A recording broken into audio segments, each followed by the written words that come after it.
Good morning and welcome to Perspectives. Perspectives this morning we'll be looking at the fourth estate of the realm in our democracy. And talking about the fourth estate of the realm, simply referring to the media in our democratic setting. And of course Nigerians today know that we're going through some harrowing times. And the harrowing times would mean that things may just not be working as we would want it to be. Insecurity and of course all the ethnic leanings, coming to the fore now, and what that can do to our democracy. We'll be talking about the role of the media in a democracy, and to share thoughts with me on that, I have a man that a broadcaster, so to say, and of course a peacemaker, and a man that has passion for crowd satisfaction. My guest this morning is in-house personality, Ehis Agbon.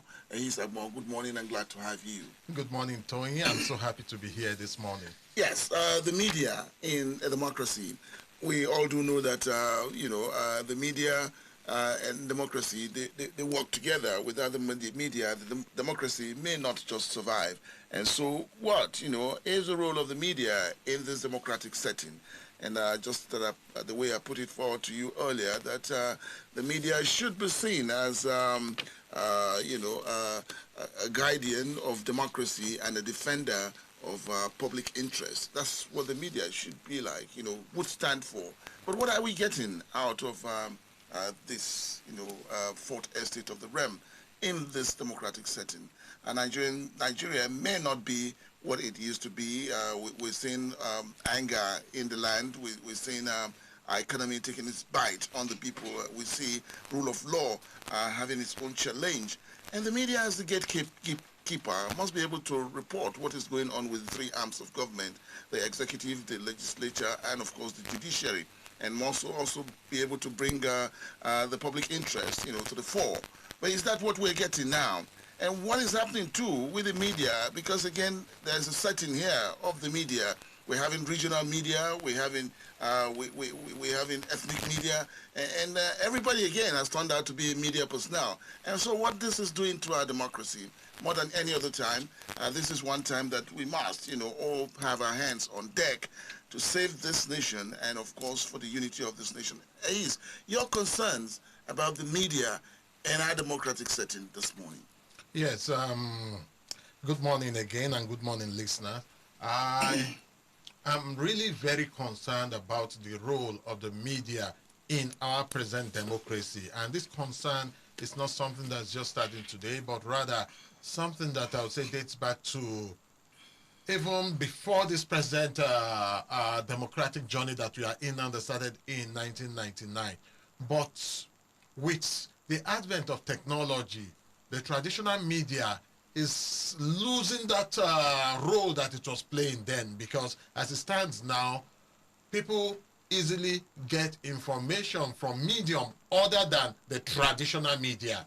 And now, the role that the traditional media should play in our present democracy is one that first of all, goes beyond just information dissemination, because in its true sense, the media is also part of, it's also used to form opinion for people, to also use we call it framing in media psychology. The media is also used to frame people, help them to think in a certain way, help them to behave in a certain way, help them to have a particular perspective to life or outlook. And unfortunately, I would say the media has not in sincerity been doing what it should do 100%. I'd say up to 75%, but unfortunately, in this exam of the media school, 75% is not good enough. It must be over and above 99% before we can say it's good enough, because that 0.01% that has gone rogue can cause so much havoc that the other 99%, it will take them a whole lot of time to fix. Now, in Nigeria, I would say, unfortunately, over the years and with the incursion of the military into our democracy, the media has been boxed into a position where, because of the overbearing influence of the military in government for so many years, the media has virtually become just the mouthpiece of the government and not necessarily the mouthpiece of the people. And for those other media organizations that are privately run, because they need to survive, they now depend on the people.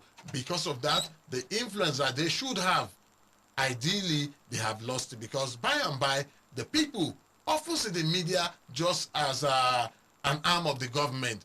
Rather, they don't see the media as that fourth realm of the estate that is representing them, which is unfortunate in the present Nigerian democracy.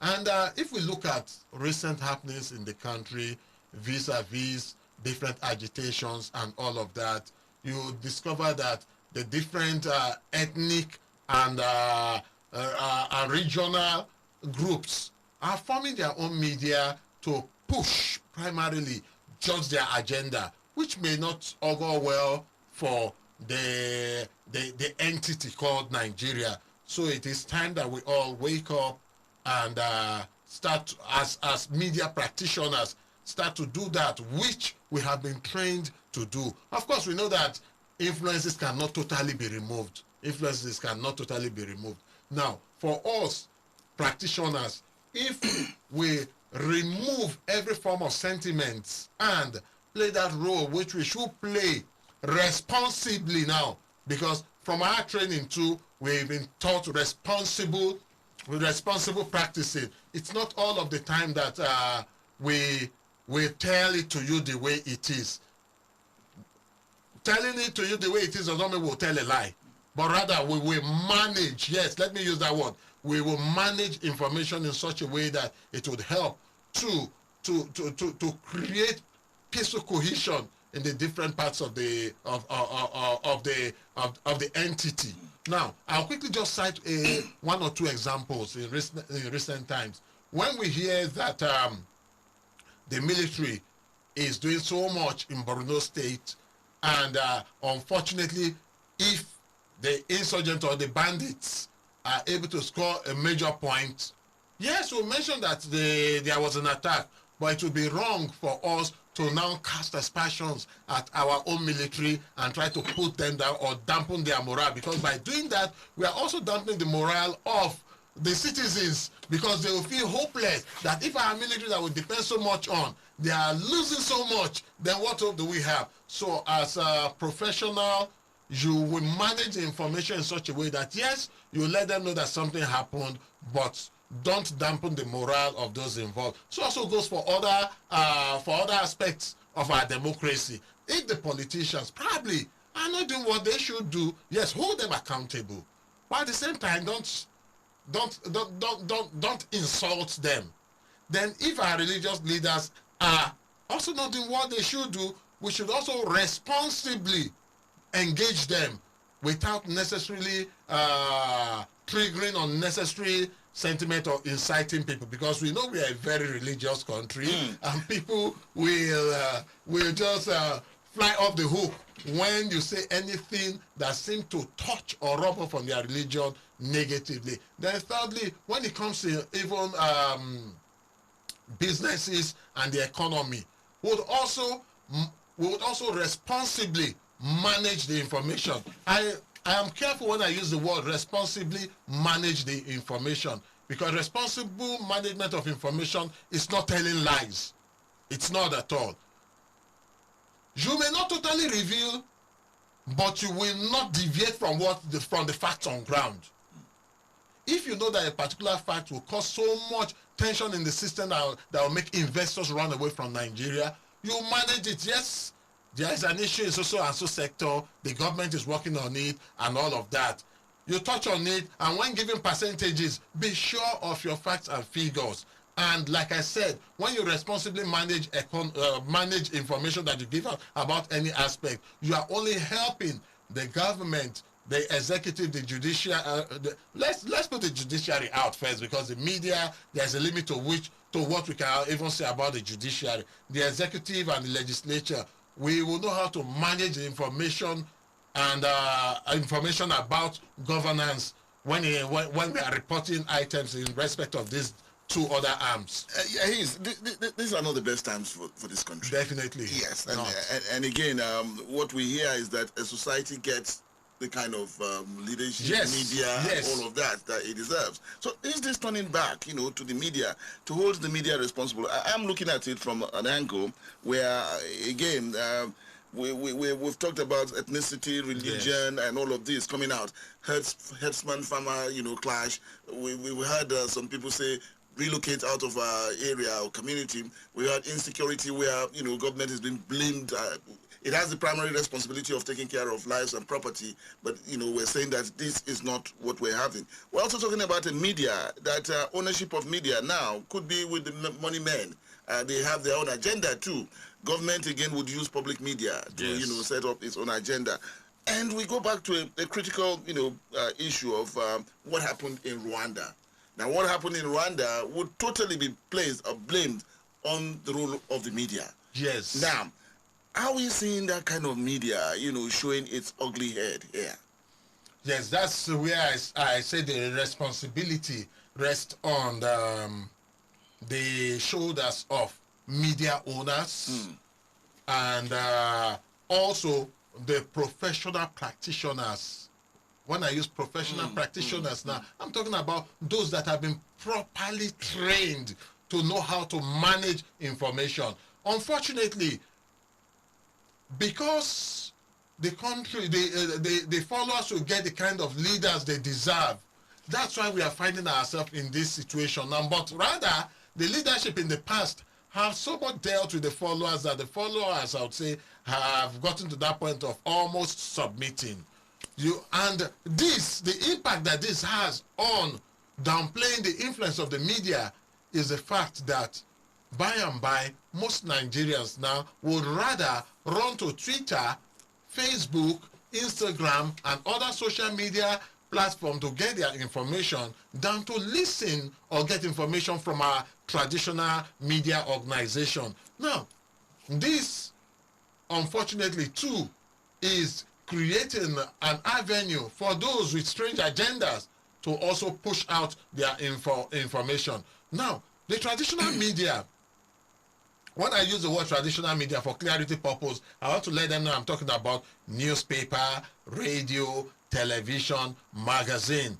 Those are the ones I call the traditional media. Though we live in a generation of media convergence now, where a radio station may have a print and also have its online portal, which everybody can access information from. Now, those traditional media organizations are the ones that I call the traditional media, which I would say the kind of influence they used to have, they don't have that much influence again now.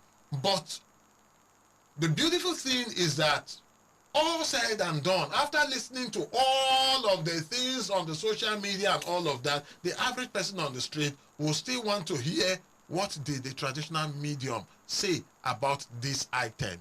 With all that happened over the weekend, unfortunately, right from the Lekki toll gate and the unfortunate incidents in Shasha in Ibadan, most people, even when they see it on the social media, will still want to go confirm it from the traditional media to be sure that this item that they are seeing actually happened. Now, though the influence has waned to a large extent, the traditional media still have an influence on the people and on information dissemination and management, because over time, I'll say for like 5-6 years now, people are beginning to realize that if we depend on just the social media for our information consumption, we may go astray. We must also do our cross-checking with the traditional media. And I am also saying this to all those listening to us now, that even when you get an information, one, don't rush to don't rush to jump into conclusion. Try and verify from 3-4 other organizations, media organizations, to be sure that this information that you are listening to or that you have just gotten from the social media or from one medium is factual or correct. Try to verify whatever information comes to you. That way you'll be able to know whether it's true or not. Then secondly, too, and most importantly, as a responsible citizen of Nigeria or of any nation, when you get an information, properly analyze them. Because for the average man, when an information comes to you, you know whether this is true or not. Yes, you must know. Even if to a large extent you want to believe it, there will still be that drop of doubt or that drop of what the true situation or information is. Now, for the traditional media and whether we have been playing our roles how it should be, I wouldn't know if you stumbled on a piece written by Kadaria Ahmed over the weekend where she was trying to tell the media and practitioners to be careful that presently they are blowing the situation out of proportion. They should manage information and properly. And unfortunately for her, she got some major backlash. The reason being that she is a major voice that is well respected in Nigeria, and the backlash she majorly got was from everywhere, not just from regional journalists alone, because they told her, when the situation was like this before now, why did you not speak up? Unfortunately too, they felt because it's a backlash that is unfortunately hitting on the section of the country where she was from, that was why she was speaking now. If she has spoken about 2-3 years before now, I am sure it would have carried so much weight, and all she needed to do was to refer everybody back to her statement some months or years back. And as much as she was sincere in telling all practitioners to be careful, because if we set this nation on fire, we have nowhere to run to. All those people, the big men in quotes now, they will all leave us and we will fry in our stew. Yes, she was sincere in it, and it was, in fact, what she said is just the truth, the whole truth. But people took her statements with some pinch of salt. Some people even some people even said that she was sponsored to say it, which was very, very, very, very unfortunate. And if we as practitioners cannot say things the way they are when we should say it, then we should not call ourselves practitioners again. Because fortunately, I stumbled into that too, okay, and I read it, and I had my own position about all she came up with. But again, the economy, we know what it is doing to us, you know, as a people, and of course, owners of media stations have taken advantage of the economic situation of the country, and that's why in this profession, because you earlier said that it must be a responsive media, you know, that we should have. But today we find that everyone just gets out of school, picks the microphone, and start talking. No training of whatever, and of course the owners of this media station take advantage of that situation to even sell out, you know, what they want to the public. Now, is there any way that you know, we can put a repair to that? Yes, we can. There are so many ways we can put a repair to that. I want to say that I'm a member of the Nigerian Union of Journalists, and I know that for you to be a member, you must have at least a certificate in journalism. And I know that the NUJ has also provided avenues for people to come learn this trade and understand the trade properly. But like every other thing in Nigeria, most persons that own media houses see it as a business primarily. First, professionals, seasoned professionals don't come cheap. For you to get them, you must pay premium rates. Now, because they want to make money and don't want to pay premium rate, they would rather go for that person that they believe can talk, can write. Not knowing that journalism goes beyond, I can talk and I can write. End of the day, you get people that don't understand the ethics of this profession, and they just, you give them your ID card. Unfortunately, some media organizations too, unfortunately, would at the point of entry give you an ID card and tell you that this is your meal ticket. No salary, no nothing, just your meal ticket. What do you expect such journalists to do first? He must survive, because nature avoids vacuum. He must feed himself. He must wear good clothes. He must live in a house and all of that, and desire all the good things of life that money can provide. He will look for ways to get money. That's one. Now, for correcting or trying to amend all of this, the Nigerian Union of Journalists should step up. while of course there's freedom of not expression, while of course the businessman has a right to employ whoever he wants to employ, the Nigerian Union of Journalists should once again go through the round of meeting with media owners and letting them know the importance of getting seasoned or trained professionals to work with them. That's one. Then secondly, the Nigerian Union of Journalists should go back to the National Assembly. Yes, there's a law backing them. They should go back there and see how they can enforce all of this. Just like even if you have a doctorate degree in law, if you do not go to the law school, you cannot practice as a lawyer. You can't go to court to defend anybody. So, same thing goes for the medical profession. Even if you have a doctorate degree in it, if you are not certified by the medical council, you cannot practice. So it should be the same for for media practitioners, right from the programming to the newsroom. Anybody that is going to process information for dissemination to the public must be trained to understand information management. If any of the practitioners should go and get just a diploma, let's say it's just a certificate, you must have been taught the ethics of the profession. You've been taught the kind of backlash that you can get for mismanaged information and all of that. So also business owners should realize that when this backlash happens, if somebody is slandered or libeled, it is not just the person that is taken to court, the person attached with the media organization. And if it happens, they will lose so much. But now for media practitioners, because they must also survive, even when they do not turn out information that would hurt the citizenry directly, because they want to dance to the tune of the person paying the piper, they would either become a medium for dissemination of not just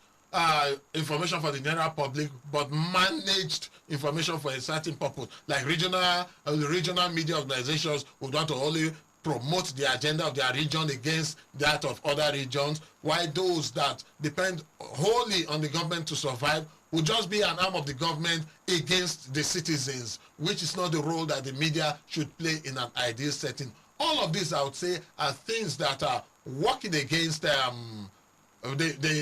practice, the media practice in Nigeria, with special focus on the journalist, or I would say on the newsroom, with special focus there. And all of these are things that we need to step up, we need to wake up and work together to make sure that the media should play that role which it has been constitutionally assigned to play in any setting, whether formally or informally. They should play that role, because they are the ones that should create that balance. They are the ones that should hold the three legs together.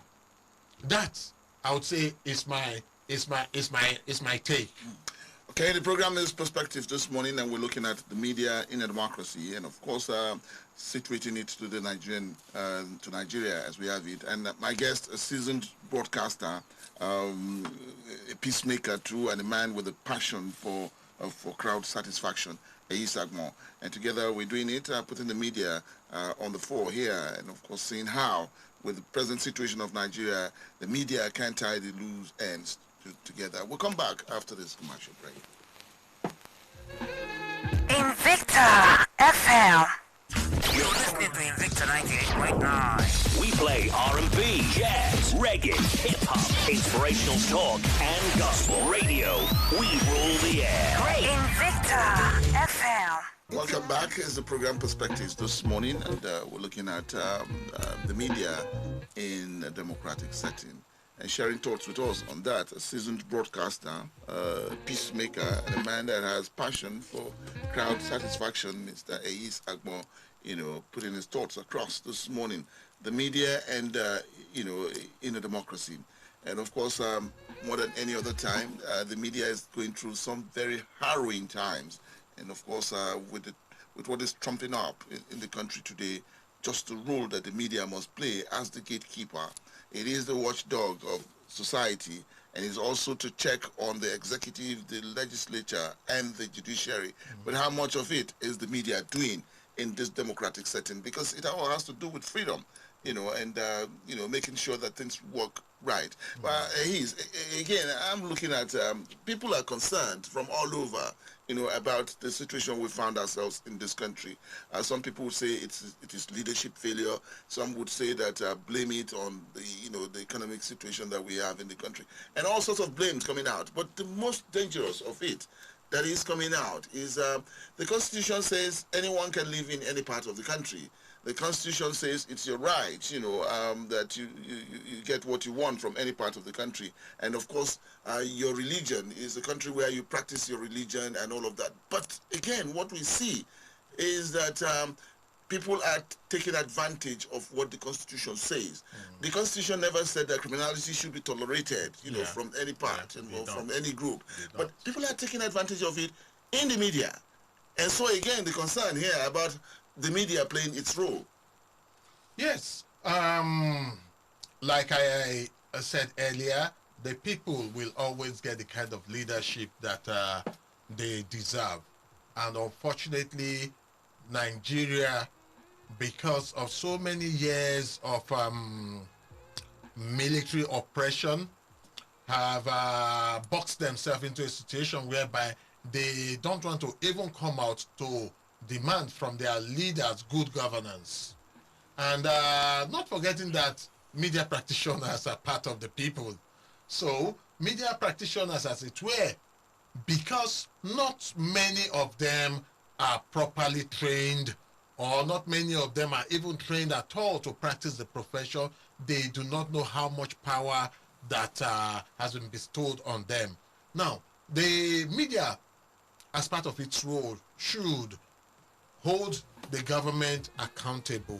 And when I'm talking about the government, I mean the executive, the legislature, and even the judiciary.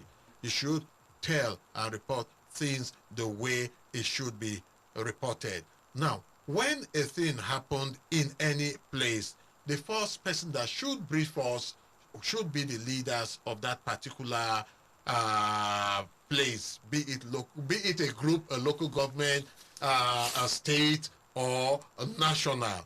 Now, if the media, one, does not have access to that person that should give the information that should reassure the people of in a situation where we have something negative happening, then they are creating room for other things. Because like I always say, nature avoid vacuum. When you do not speak, something else will speak.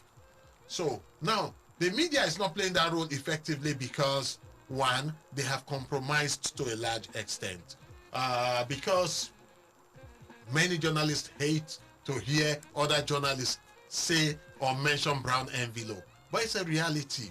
It's a reality. And it's up to us as media practitioners and journalists to avoid the labeling and tagging of the average journalist as a brown envelope journalist. Once that tag is put on you, no matter how good you are in seeking information, that would you will not be respected. I remember many years ago when I was working with an international media organization, we went to cover an event in Port Harcourt.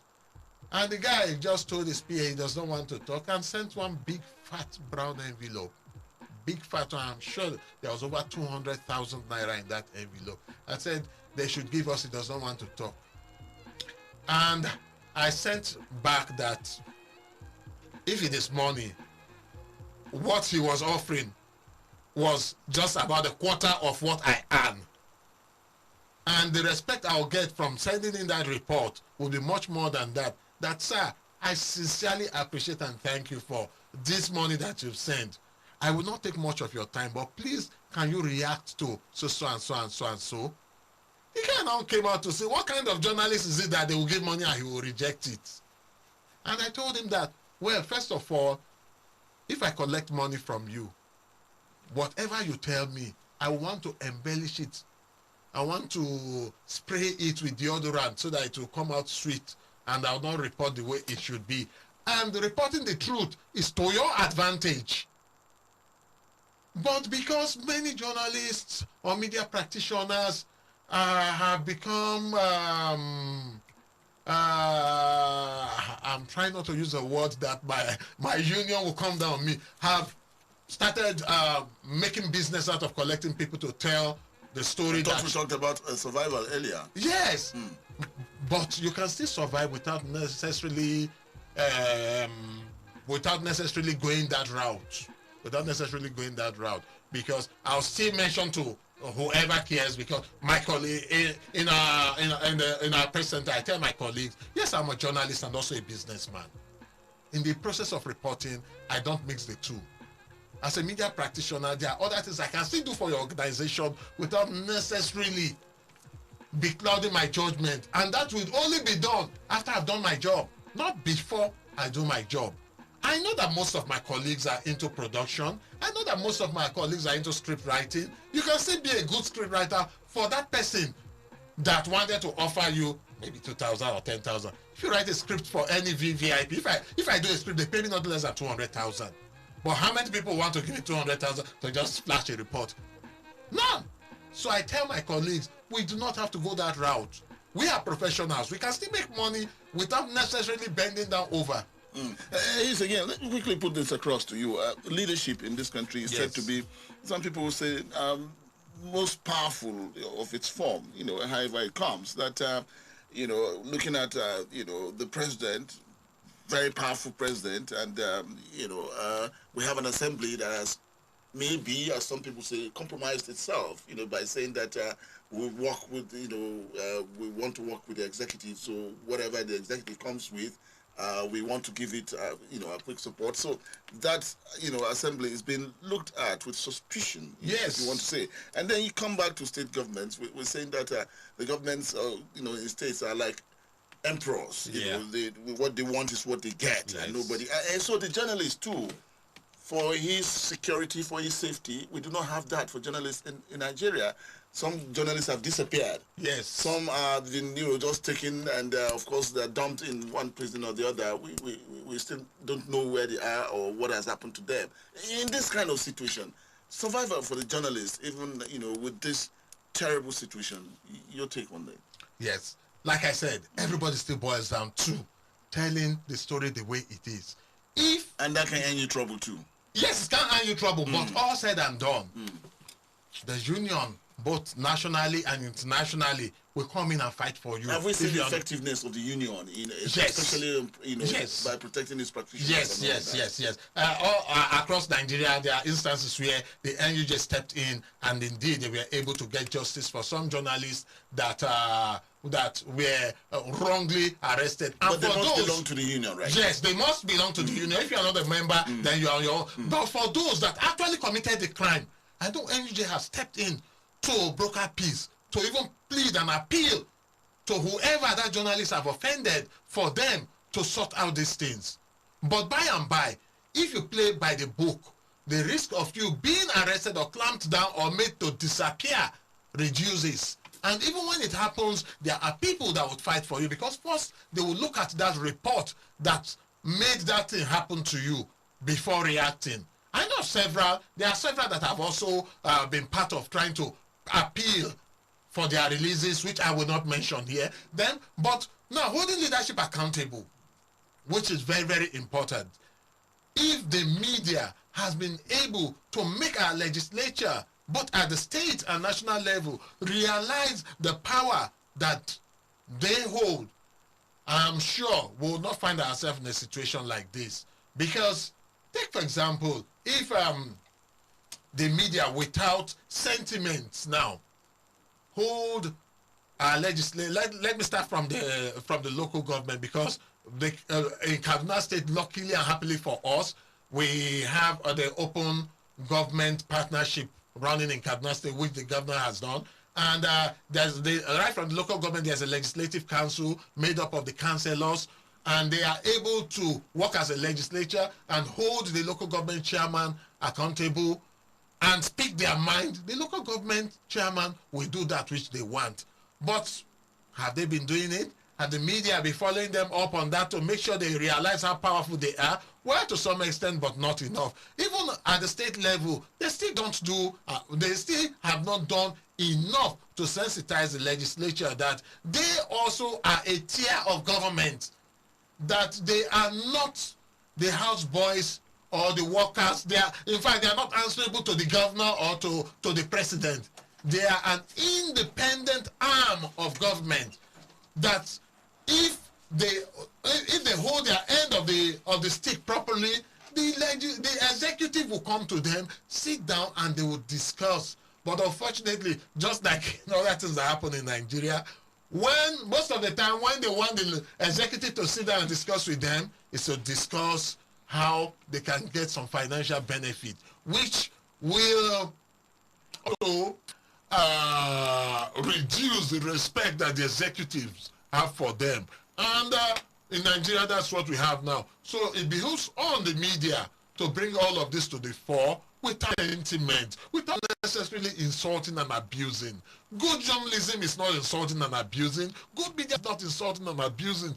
Bringing the facts as they are, managing them and putting it before those that should know, so that they can have an informed judgment. You don't pass judgment or shove down an end to them, but rather give them the data, the facts, let them be able with all of this to form their opinion. And for the media too, creating an avenue for everybody to come and speak is also one of such things. Like well, I am Invicta, so I will talk about it here in Invicta. We bring in experts, we bring in consultants to come talk about issues. We don't go look for people that don't know much about an issue.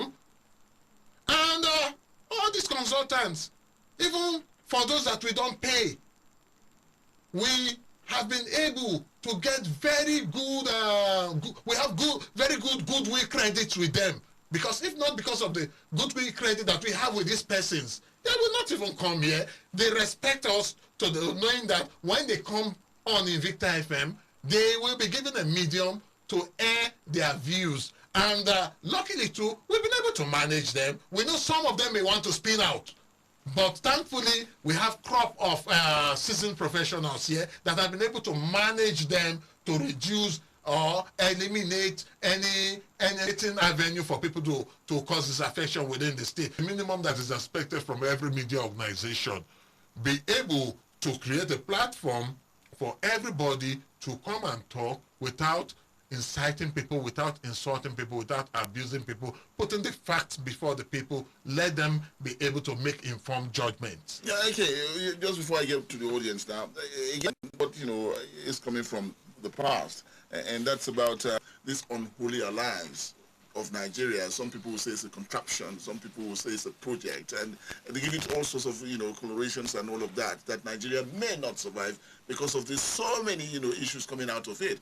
But Nigeria has survived till now, and the more people talk about our diversity should be our strength, and of course that we must work for this country. Recall that before 2015 there was a prediction that was made about the survival of Nigeria. Yes, I but recall. Nigeria is still standing today. Can we, I'm talking about the media now, are we not, in the forefront of holding Nigeria because of the position we play, or we are just joking with how Nigeria may go? We are the ones that have been holding Nigeria. Because if we've not been playing our role professionally to a large extent, Nigeria would have fallen apart. Because whenever anybody wants to push an agenda, they must come to the media, because the media will create a platform for them. Now, in the case of Nigeria, since when that prediction came out I'm trying to remember the name of this person, a U.S. ambassador. Yes. Now, since it came out, I know that all over the media, people have come to condemn it. We have done analysis of the facts, and we have been able to come to some conclusion that everybody in Nigeria wants to remain in Nigeria. Just that some groups, some persons, some organizations have their individual disaffection, which is the reason why many media organizations also promote the need for us to sit down and discuss the Project Nigeria. Being together as one entity makes us stronger and better.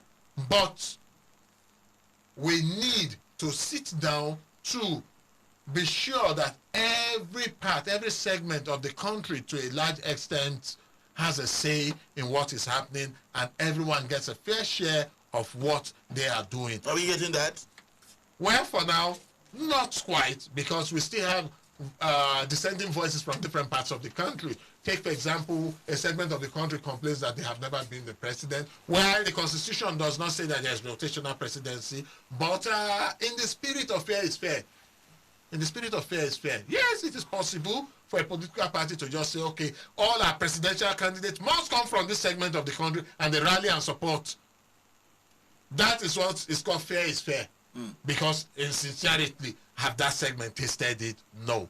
Are they part of Nigeria? Yes. Do they contribute to the entity? Yes. But why shouldn't they taste it? The politicians should sort that out. That is in the spirit of fair is fair. Why the constitution did not say it, but in the spirit of fair is fair. If that spirit of fair is fair pervades in Nigeria, all of these dissenting voices will not come at all. It will not. There are so many other countries in the world where they do not have it in the constitution, but they've sort of found a way around how to work it out. But even if it entails amending our constitution to have something like that, it's something we should sit down and discuss. And the media should be the one that should set the tone and prepare the ground for it, not even the politicians. Because if the media go to the people that they represent and the feedback they get from the people is in one direction, the politicians would have no option than to listen to them. But as long as they are not ready to do that, unfortunately, we will not break up, but we may continue to stutter and not be able to come up to speed and move at the speed at which we should ideally move. Okay. Quickly, we'll just get to the audience now. Let's get your thoughts here, too, about the media in a democracy, and, of course, situate it to what we are going through in this country. All the noises that are coming up about Nigeria and leadership. Numbers to call to be part of the program: 081 40,000 989, 081 40,000 989, or 070 87 989, 070 87 989. Hello, good morning. Okay, hello, good morning. Good morning. Good morning. It's Buba. Buba Omar. Yes, sir. Now, we know the profession now has turned out to be more challenging with the advent of this social media. Now, conventional media taking it very not easy to thrive on markets that lead them or create competition within them. To some certain extent, whether be it a fake or other news, can emanate even within the conventional media. Now, what are we doing towards seeing all these fake of a thing is no longer pleasing in our media city? And relatively, what are we doing towards seeing simple coexistence of our great nation? Thank you very much, sir. Okay. He's on that. Thank you. Buba, I would say that, yes, at times the fake news can even emanate from the traditional media, which I would say we are humans. At times we make error. But the difference is that once the traditional medium realizes that it has made a mistake, it quickly comes to correct it so that people would know. Then second, the social media has come to stay. Nothing that can be done about it. And if the media does not step up, the social media will continue to play the role that the traditional media should play and even push the traditional media out of business. Okay, still with your calls. Hello, good morning. Good morning. Thank you. I'm Awuko from Nasarawa. Let's hear you. You see, the Nigerian media have been vibrant. They fought for our independence. Even this democracy we're enjoying, the media stood at the forefront. They turned the military out of power. I expect the Nigerian media to remain vibrant, not to lower their standards. They must give the Nigerian people information that will make the country work for us all. I urge the Nigerian media not to be cowards.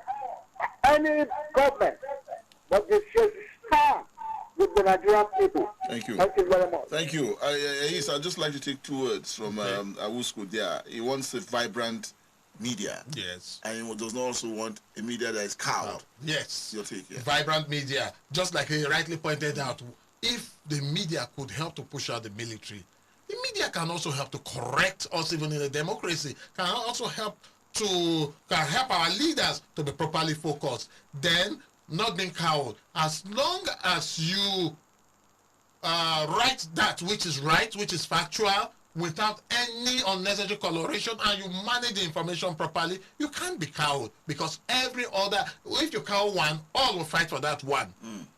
Okay. All right, just one more call, and then we'll bring it to a close. Hello, good morning. Hey, Patrick. Good morning.